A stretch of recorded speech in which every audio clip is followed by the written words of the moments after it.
Olá, vamos agora para mais uma aula, a nossa última aula sobre gestão ambiental e responsabilidade social e empresarial. Nessa aula nós vamos falar sobre rotulagem ambiental, análise do ciclo de vida e responsabilidade social das empresas, bem como a responsabilidade ambiental das empresas. Não saia daí.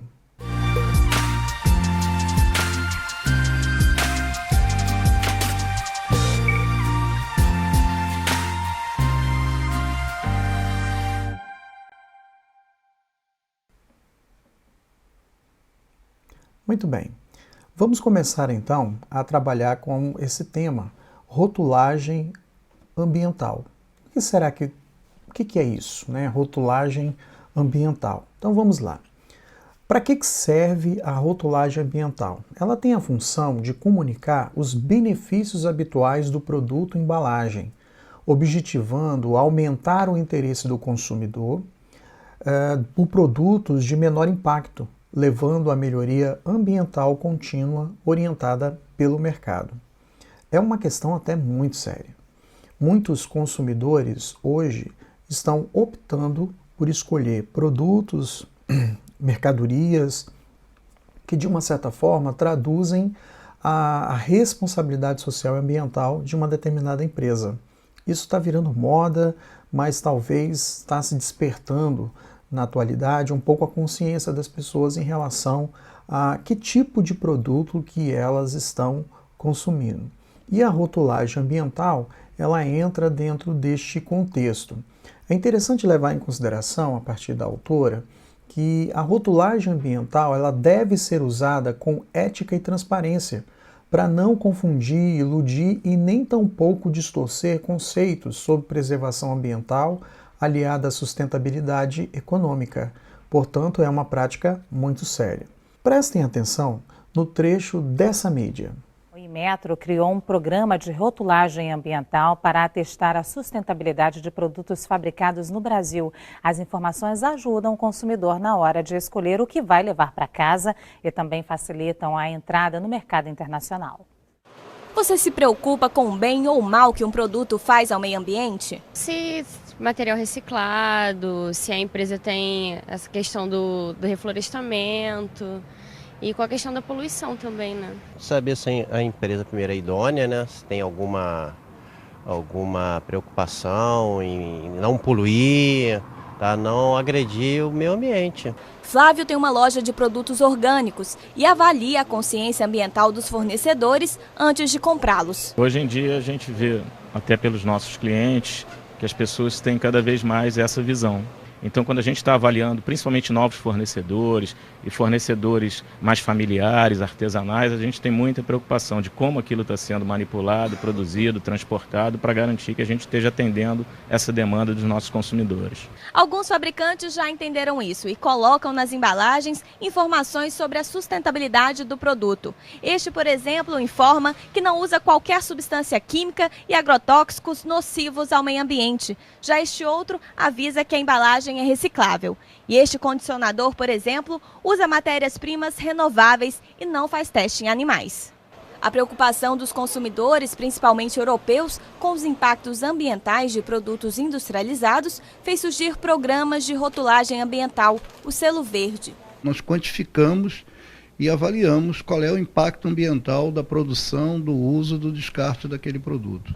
Pensando em facilitar a exportação brasileira, o Inmetro colocou em audiência pública a criação de um programa nacional para analisar o desempenho ambiental de produtos fabricados no país. Em alguns países mais exigentes, já se faz distinção, em alguns já até obrigam a declaração de forma que o consumidor saiba de onde vem e como foi produzido aquele produto, qual o impacto ambiental daquele produto. Como puderam observar, as pessoas estão muito preocupadas com essa perspectiva da origem do produto que elas estão consumindo. Por isso que a rotulagem ambiental ela deve ser olhada com muito critério. A série ISO 14000 ela incluiu normas com validade internacional que são terminologias, símbolos, testes e verificações metodológicas. Os rótulos eles devem salientar as características ambientais dos produtos por meio de expressões corretas e comprováveis para o usuário. Então não basta apenas você rotular, né? É necessário que a empresa comprove aquilo que ela está fazendo. Será que a prática da empresa, a prática da organização, ela condiz com os aspectos da legislação ambiental? O rótulo ele tem a função de sinalizar para o consumidor essa possibilidade. Mas para conseguir esses rótulos, a empresa tem que provar que ela realmente está prezando pela questão do desenvolvimento sustentável. Eu vou apresentar aqui basicamente 3 tipos de rotulagem. Tem a rotulagem tipo 1, que se baseia na diretriz NBR ISO 14024. Temos a rotulagem tipo 2 e temos a rotulagem tipo 3. E nós vamos agora tentar entender cada uma delas. Então vamos ver, por exemplo, a rotulagem tipo 1 da NBR ISO 14024. Esse tipo de rotulagem ele tem como base alguns critérios de ciclo de vida que devem ser claros e transparentes, sendo que as partes interessadas devem ser consultadas. É o caso dos selos ambientais que são colocados nas mercadorias, né? Onde os selos vão mostrar se aquele produto ele foi produzido, né, em toda a sua cadeia de uma forma sustentável, se não é fruto, né, de algum problema ambiental, e isso alerta o consumidor dentro desse ponto de vista. E a rotulagem tipo 2, ela já se refere a um tipo de autodeclaração ou reivindicação espontânea que é realizada pelos próprios fornecedores ou pelos próprios fabricantes, sem avaliação de terceiros e sem a utilização de critérios pré-estabelecidos. Ela vai se basear na NBR ISO 14021 de 2013. E essa rotulagem tipo 2, ela tem que ser observada com muita calma para não gerar tantas polêmicas. Muitas vezes a rotulagem tipo 2, ela é muito utilizada, por exemplo, no marketing. Por exemplo, podem descrever apenas um aspecto ambiental do seu produto, mas não obrigando a realização de uma análise do ciclo de vida desse produto, reduzindo assim os custos para atender de uma forma rápida as demandas do marketing. Como eu disse, muitos consumidores estão extremamente preocupados com que tipo de produtos eles estão consumindo e qual é a origem desses produtos. Muito bem, eu tenho um exemplo daqueles selos, né? 100% natural, ou produto 100% biodegradável, ou aqueles produtos 100% orgânicos, mas são selos, né? São possibilidades que muitas vezes partem de uma autodeclaração. Às vezes tem alguns órgãos que ajudam nesse processo, mas às vezes eles levantam muita polêmica, porque é possível que algumas empresas não estejam trabalhando dentro dessa perspectiva. Uma outra forma de rotulagem, que é a rotulagem tipo 3, que vai se basear na NBR ISO 14025. Ela trata de rótulos voluntários verificados por terceiros, dessa vez há uma avaliação de terceiros, mas que passam a considerar, né, o ciclo de vida completo daquele produto. São considerados os mais sofisticados e complexos quanto à sua implantação, pois exigem extensos bancos de dados ou inventários para avaliar o produto em todas as suas etapas, fornecendo a dimensão exata dos impactos que provoca. Esse tipo de rotulagem é uma rotulagem muito mais complexa. E aí você tem a presença de empresas, tem um olhar externo para a empresa para que se possa fazer a rotulagem necessária. E como a autora colocou muito bem, né, se leva em consideração desde do início, né, da produção da mercadoria até o final, a destinação final, o consumidor, se vai gerar lixo ou não. Então há algumas coisas muito interessantes. Para esclarecer um pouco mais essa questão, preste atenção no trecho dessa mídia. Foi-se o tempo em que sua empresa precisava se preocupar apenas em colocar bons produtos na prateleira. Desde 2010, devido à Política Nacional de Resíduos Sólidos, ela também é responsável pelo que acontece com as embalagens que saem das prateleiras, vão para a casa dos consumidores e depois para seus lixos. Com tantas etapas, fica muito difícil para a sua empresa rastrear onde todas as embalagens foram parar e comprovar suas ações para reduzir seu impacto ambiental. Mas calma, você não precisa resolver tudo isso sozinho. A Eu Reciclo faz a logística reversa das embalagens através do conceito de compensação ambiental. Trabalhamos em parceria com diversas cooperativas e operadores de reciclagem para garantir que a mesma quantidade de embalagem gerada pela sua empresa será reciclada.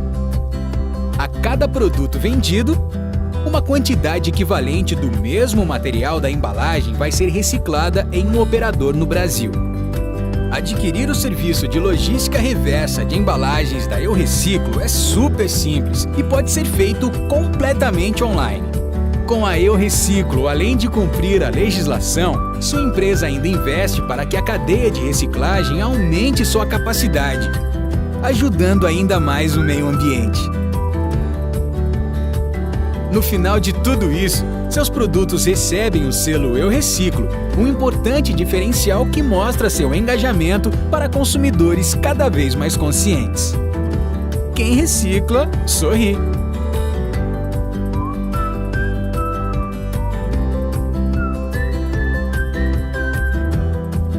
Só? Então são questões interessantes, né, que existem empresas que já trabalham dentro dessa perspectiva de rotulagem. Análise do ciclo de vida. O que vem a ser isso? É uma questão até muito importante, porque até então não se tinha tanta preocupação sobre todas as etapas do processo de produção de uma determinada mercadoria. Com as legislações ambientais mais rígidas, essa preocupação aumentou. Se leva em consideração desde lá da matéria-prima até a transformação dessa matéria-prima, até o transporte, distribuição e o consumo final. Vamos ver como é que funciona essa questão da análise do ciclo de vida. Segundo a autora, a análise do ciclo de vida, ou ACV, do produto, é a história do produto, desde a fase de extração das matérias-primas, passando pela fase de produção, distribuição, consumo, uso e até a sua transformação em lixo ou resíduo. Por exemplo, nós podemos levar em consideração as etapas de produção de gasolina, de combustíveis, né? Onde você tem a extração da matéria-prima, que vai para uma refinaria, vai passar por uma série de processos de transformação, onde, por exemplo, esse petróleo, né, que foi retirado da natureza, vai se transformar em vários derivados. Em seguida, esses derivados são transportados, depois vão para outras empresas para passar por outros processos de transformação e também para o abastecimento, que é o caso dos carros, e também há elementos, resíduos que possam ser utilizados em reciclagem. Observa que a análise de ciclo de vida, ela leva em consideração todas as etapas de produção daquela mercadoria, desde a fonte, que é a matéria-prima, até a destinação final, que é o consumidor propriamente dito. Uma contribuição importante da análise do ciclo de vida é identificar onde estão os impactos mais relevantes no ciclo de vida de um produto para poder buscar alternativas. Muitas vezes o impacto está em etapas invisíveis aos olhos do consumidor e sociedade, como, por exemplo, um grande consumo de água ou emissões no transporte. Isso é muito interessante, né? Será que a produção daquele bem, né, está desperdiçando muita água? Desperdiçando muita energia? Será que o transporte daquela mercadoria tem muito desperdício, né? Por exemplo, caminhões que levam a mercadoria para vários lugares, será que parte dessa mercadoria não é desperdiçada ao longo do caminho? Esses são alguns critérios que ajudam a fazer essa análise do ciclo de vida. E as normas, também há normas para isso, né? As normas que levam em consideração, né, essas análises é a NBR ISO 14040 de 2009, e a NBR ISO 14044 de 2009, ou seja, também temos normas aí para avaliar a análise, né, de ciclo de vida aí das mercadorias. Vamos lá. Aí chegamos à nossa última parte, né, das nossas aulas, que é a responsabilidade social das empresas, né? A autora deixa claro muito bem o seguinte: A responsabilidade social empresarial é um tema de grande relevância nos principais centros de economia mundial. Fazendo uma observação, estamos falando dos países centrais, né? São países ricos que já estão muito mais à frente do que nós aqui no Brasil, no que diz respeito a essa responsabilidade social e ambiental das empresas. Estados Unidos, a França, a Alemanha, a própria Inglaterra, enfim, vários países que já estão na frente disso aí. E o Brasil, de uma certa forma, está engatinhando aí dentro desse processo. Muito bem. No Brasil, foi na década de 90 que o movimento de valorização da responsabilidade social empresarial foi impulsionado através da ação de entidades não governamentais, institutos de pesquisas e empresas também sensibilizadas para a questão. Nós estamos falando das ONGs, por exemplo, e institutos de pesquisa, de uma certa forma, que acabaram desenvolvendo uma série de perspectivas dentro dessa questão da responsabilidade da empresa. Eu queria lembrar também que foi em 1992 que nós tivemos uma grande conferência que uniu vários países do mundo para se discutir os problemas ambientais a nível global. E o país sede foi o Brasil, né, como eu acabei de falar, e foi no Rio de Janeiro, né, essa conferência foi chamada de ECO 92. Importante deixar claro aí, né, o contexto. Aí você tem normas e certificações que também foram criadas com o objetivo de atestar se a organização, além de ter procedimentos internos corretos, se ela também participa de ações não lucrativas. Olha que interessante isso, né? Que ações são essas, né? Por exemplo, ações dentro do campo da cultura, ações no campo da assistência social, ações no campo da educação, saúde, ações, por exemplo, na área de proteção do meio ambiente e defesa dos direitos comunitários. Observa bem que nós temos 3 aspectos importantes que vão se relacionar às responsabilidades das empresas, né? Nós temos aí o aspecto produtivo, o aspecto da comunidade e a relação com os empregados. Olha aí, quem diria, né? Que a forma como tratamos os empregados, que a forma como nos relacionamos com a comunidade e a forma como desenvolvemos as nossas mercadorias, também elas vão impactar no grau de responsabilidade dessa empresa, né, tanto social quanto também ambiental. Dentro do processo produtivo, o que se analisa? São analisadas as relações trabalhistas, o respeito dos direitos humanos, a contratação de mão de obra, inclusive fornecedores, a gestão ambiental e a natureza do produto, serviço. Prestem muita atenção aí, né, aos donos de empresa. Será que a mercadoria que você está comprando, né, ela é de que fornecedor? Esse fornecedor, ele gera muito impacto? Como é que funciona isso? Como é que é a mão de obra que é contratada na sua empresa? Você dá oportunidade para as pessoas que têm dificuldades muitas vezes de entrar no mercado de trabalho? Então são algumas questões que vão impactar nessa questão da responsabilidade social e também ambiental das empresas. Dentro do campo das relações da comunidade, né, o que são analisadas? A natureza e o foco das ações desenvolvidas, os problemas sociais solucionados e os beneficiários parceiros, né? Será que essa empresa ela participa de ações sociais dentro do bairro onde ela está, dentro do município onde ela está? Será que essa empresa ela valoriza determinadas ações, como por exemplo as ações de voluntariado que vão, né, auxiliar aí entidades que vão ajudar outras pessoas? Será que essas empresas elas têm essa relação? É uma outra questão interessante que se deve analisar dentro da responsabilidade social das empresas. E a relação com os empregados, né? O que se analisa dentro desse aspecto, né? São concedidos aí benefícios aos empregados, inclusive aos familiares? Como é que é o clima organizacional dessa empresa? Como é que é a qualidade de vida no trabalho das pessoas?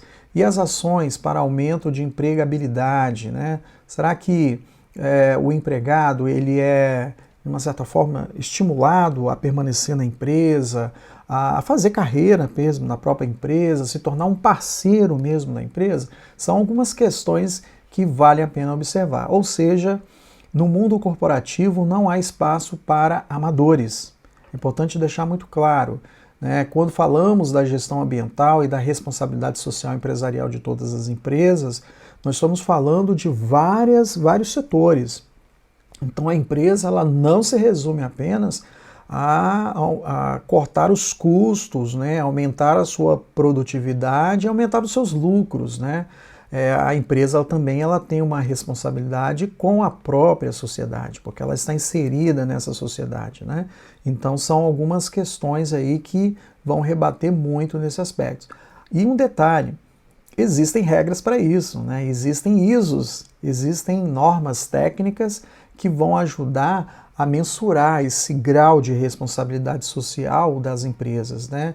Por exemplo, a NBR ISO 26000 de 2010, que é uma norma de uso voluntário, ou seja, não há uma obrigação das empresas adotarem as diretrizes dessa ISO 26000, mas ela vai estabelecer diretrizes sobre a responsabilidade social da empresa. Não visa e nem é apropriada para fins de certificação. Ainda, é importante deixar claro, né, é possível que no futuro talvez isso também seja certificado. Aí as organizações, as empresas, elas vão ter que se adaptar a essa realidade, porque o consumidor, com o passar do tempo, né, com o contato com as mídias, ele está cada vez mais informado e também cada vez mais exigente.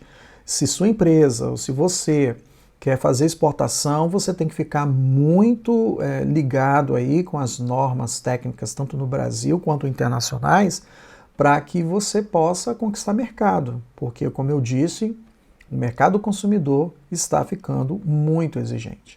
E essa norma, ISO 26000, o que ela vai dizer? Quais são os princípios, né, que ela vai trazer?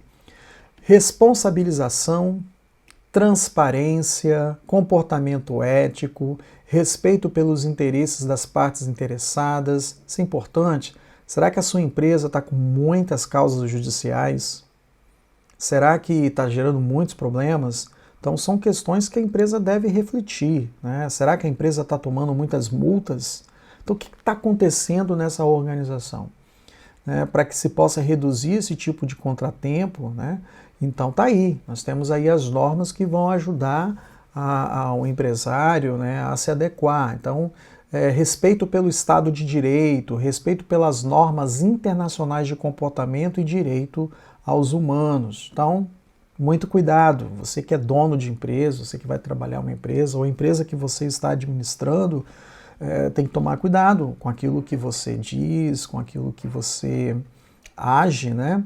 Porque isso pode repercutir no seu consumidor, né? No seu mercado consumidor. Para que o seu mercado consumidor possa ser cativo, possa confiar na marca, possa confiar na empresa, é importante a empresa fazer uma avaliação para verificar como estamos no que diz respeito à responsabilidade social e empresarial dentro desse conceito. Existem alguns selos, né, que ajudam a identificar quais são essas empresas, né, que estão trabalhando dentro desse âmbito da responsabilidade social. Como a autora diz, né, atualmente é possível encontrar selos de certificação de boas práticas empresariais em qualquer área de atuação econômica. Isso porque os selos tornaram-se um determinante competitivo que demonstra que os produtos e serviços daquela empresa são social e ou ambientalmente corretos. Olha então a importância. Quer sair na frente? Você quer conquistar mais mercado consumidor? Então você tem que provar para o seu consumidor, para o seu mercado, que você tem responsabilidade social, que você tem responsabilidade ambiental. E os selos podem ser uma dessas formas de você conseguir a credibilidade do mercado. Por isso que eu fecho trazendo esse selo, né, o selo da agricultura familiar participativa, né, que é no caso da produção do biodiesel, né. Quando você vê lá, né, no envelope, né, ou esse rótulo, né, você vê, poxa, então quer dizer que esse combustível ele se origina do trabalho da agricultura familiar. Olha que interessante. Isso dá mais credibilidade à marca, dá mais credibilidade ao produto e também credibilidade à empresa que nós estamos conversando. É isso, né? Eu espero que essas 3 aulas, né, tenham ajudado a entender um pouco, né, sobre essa questão da gestão ambiental e responsabilidade social da empresa, e espero que possamos aí voltar em um outro momento, né, com mais informações, né, estudando um pouco melhor, ok? Um bom estudo e até o nosso próximo vídeo. Até mais.